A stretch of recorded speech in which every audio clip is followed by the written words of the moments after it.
ओम साई राम। कैसे हैं आप लोग? आई होप सब ठीक होंगे। आज मैं आप लोग के साथ शेयर कर रही हूँ, क्या पूर्वज को हम दिल दुखाते हैं तो क्या हमारे लाइफ में सच में नुकसान होता है? जाने अनजाने में अगर हम पूर्वज का अपमान करते हैं। आप सभी को पता होगा आजकल श्राद्ध चल रहे हैं, तो ये वीडियो मैं उस वजह से ही लेके आई हूँ। सच बोल रही हूँ, मैं अपना एक्सपीरियंस आप लोग के साथ शेयर करूँगी। सच में अगर हम पूर्वज, वैसे तो हमारा भला ही सोचते हैं, लेकिन अगर हम जाने अनजाने में उनको बिल्कुल भी याद नहीं करते हैं, उनका सच में हम अपमान करते हैं, तो सच में मिलती है सज़ा।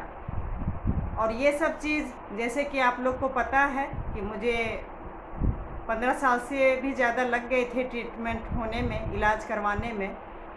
तो आप लोग समझ सकते होंगे कि मैं डॉक्टर के साथ साथ पंडित जी के पास भी जाया करती थी। तो उनसे जब मैंने पूछा तो उन्होंने बोला मेरे हस्बैंड पे मतलब पूर्वज का दोष लगा हुआ है उनके घर पे, और बहुत से कारण बताए जो मैं पंडित जी को अपने घरेलू की चीज़ नहीं भी बताई थी। उन्होंने वो सब हमसे डिस्कस किए और फिर उपाय भी बताए कि मतलब ये सब करने से तुम्हारा हस्बैंड के ऊपर जो भी दोष है पूर्वज का, वो कट जाएगा धीरे धीरे, लेकिन है दोष। तो मैंने कुछ सवाल जवाब किए भी कि क्यों इन पे ही क्यों, मतलब घर में तो और भी लोग हैं। उनका यही कहना था मतलब जो भी पूर्वज होते हैं वो घर के जो पहला संतान होता है उस पे ज़्यादा मतलब इफ़ेक्ट करता है। वैसे तो पूरे परिवार पे किया हुआ है, लेकिन तुम्हारे हस्बैंड पे ज़्यादा दोष है। अगर तुम और तुम्हारे हस्बैंड कुछ उपाय करेंगे तो तुम्हारे घर के लिए भी अच्छा होगा और तुम्हारे लिए तो अच्छा होगा ही होगा, और जो चाहती हो मतलब वो सब भी पूरा होगा। तो मैं बता रही हूँ, सच में थोड़ा सा लोग शहर में रहते हैं तो कुछ ज़्यादा ही एडवांस हो जाते हैं। अगर मतलब हम अगर उनके साथ ऐसा करेंगे तो शायद सही बहुत ख़राब लगेगा, लेकिन कहना नहीं चाहिए। मतलब मेरी बेटी लोग को तो छोड़िए, मुझे खुद नहीं पता है कि हमारे पूर्वज कौन से दिन में जन्म लेना, कब जन्म लिए, ये तो खैर कोई नहीं बता सकता है, चलो कोई बात नहीं। लेकिन कब दुनिया से गए, कौन सी तिथि में गए, और एक फ़ोटो जो होता है घर में, वो फ़ोटो भी सच बोलूँ कहीं पे भी नहीं है। मतलब सच बोलूँ, हम लोग अपने पूर्वज का शकल तक भी नहीं देखे हैं, तो बताइए दोष होगा कि नहीं होगा। और मतलब एक बार भी याद नहीं करते। एक कहानी के रूप में भी होता है ना कि भाई तुम्हारे मतलब परदादा ऐसे थे वैसे थे, कोई भी कहानी नहीं, कुछ भी नहीं। और एक कुल देवता से तो हूँ ही, मतलब उनका आशीर्वाद तो मुझे और मेरे बच्चों को कभी मिला ही नहीं। हम उस धरती पे कभी जा ही नहीं पाए शादी के बाद।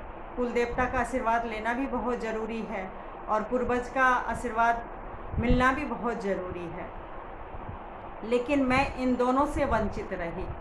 भगवान को तो बहुत मानती थी।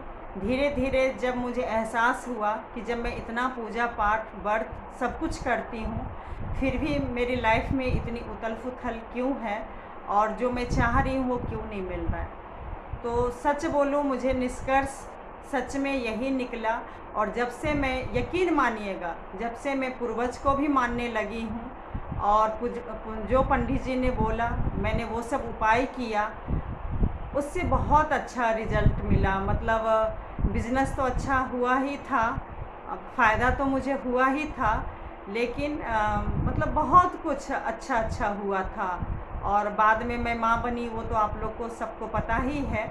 इसलिए पूर्वज को सच में नहीं छोड़ना चाहिए, क्योंकि अगर वो नहीं होते तो आज हम नहीं होते।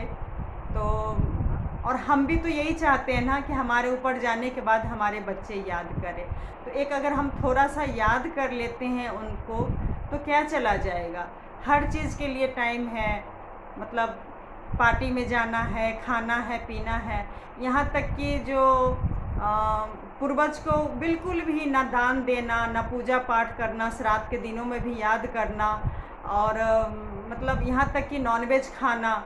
तो बताइए दोष होगा तो कहाँ होगा, परिवार में ही होगा ना। तो मैं तो देखिए परिवार के भले के लिए बहुत कुछ की हूँ। मैं डांट भी बहुत सुनती थी, आजकल की पंडिताइन आ गई है, बस यही पूजा पाठ करती है, बस यही परिवार के भला चाहती है। बहुत कुछ सुनने को मिला, मैं क्या आप लोग के साथ शेयर करूं। लेकिन हाँ, मुझे जब लगा कि अगर मैं ये सब दोष नहीं ख़त्म करूंगी और कुछ भगवान को नहीं मानूंगी, पूजा पाठ नहीं करूंगी, तो जितने भी मतलब बहुत मतलब क्या मैं बोलूँ, दर्दनाक बेकार सा लाइफ था शादी में के टाइम पे, उसके बाद भी कई साल। और सिर्फ यकीन कीजिएगा, मेरे पूजा पाठ, श्रद्धा और पूर्वज के आशीर्वाद रहा, जिसके कारण मैं अपनी लाइफ तो बदल ही ली। और सही मायने में बोलूँ तो मैं अपने घर वाले का भी बहुत लाइफ बदली हूँ, लोग माने ना माने। बहुत मतलब मेरे घर में मतलब बहुतों की तबीयत बहुत ज़्यादा ख़राब रहती थी, और काफ़ी कुछ उपाय करने से और सब कुछ ठीक हुआ। और इसलिए कह रही हूँ कि पूर्वज पे ज़रूर जो जो मतलब उपाय बोलते हैं पंडित जी, मैं तो नेक्स्ट वीडियो में बोलूँगी, ये थोड़ा सा बड़ा हो रहा है तो मैं बताऊँगी मैंने क्या क्या उपाय किया है। और आप लोग को भी करना चाहिए। बस शॉर्ट में बस यही बोलती हूँ कि पूर्वज को बीच बीच में, जैसे भगवान को हम याद करते हैं, अपने पूर्वज को ज़रूर याद करना चाहिए। चाहे सुख हो या दुख हो, उनको ज़रूर याद करना चाहिए। सच में वो आशीर्वाद देते हैं, वो हमारा बुरा नहीं चाहते हैं। लेकिन अगर हम सपने में भी उनको याद ना करें, कभी चर्चा भी ना करें, तो बताइए वो क्यों नहीं चेतावनी देंगे, क्यों नहीं। मतलब हम भी तो अपने बच्चे को देखिए अगर गलत करते हैं, है ना, हम माँ बाप हैं, हम गलत करते हैं तो मैं क्या, हर पेरेंट्स बच्चे को सज़ा देते हैं ना, ताकि आगे से गलती ना करे। तो हमारे पूर्वज भी ऐसे हैं, थोड़ा सा चेतावनी देते हैं, थोड़ा सा सज़ा भी देते हैं, लेकिन अगर हम संभल गए तो सच बोलूँ, जैसे हम अपने बच्चे को दिल से आशीर्वाद देते हैं, तो हम अपने पूर्वज के लिए भी अपने ही हुए, खास अपने हुए, वो हमें छोड़ के गए हैं, तो वो बहुत आशीर्वाद देते हैं। और मेरे हस्बैंड पे भी बहुत कृपा है उनके पूर्वज का, मैं बहुत मानती हूँ उनके पूर्वज का भी, और मैं अपने पूर्वज को भी याद करती हूँ। ऐसी बात नहीं है कि मैं लड़की हूँ तो मैं अपने पूर्वज को याद नहीं करती हूँ। तो बस आप लोग भी याद करते रहिएगा और उनका आशीर्वाद अपने पूर्वज का लेते रहिए, बहुत ज़रूरी है। भगवान के साथ साथ पूर्वज का आशीर्वाद होना बहुत ज़रूरी है। आई होप आप लोग को वीडियो पसंद आई हो। अगर पसंद आई हो तो प्लीज़ लाइक सब्सक्राइब कर लीजिएगा, हो सके तो शेयर कर लीजिएगा। धन्यवाद।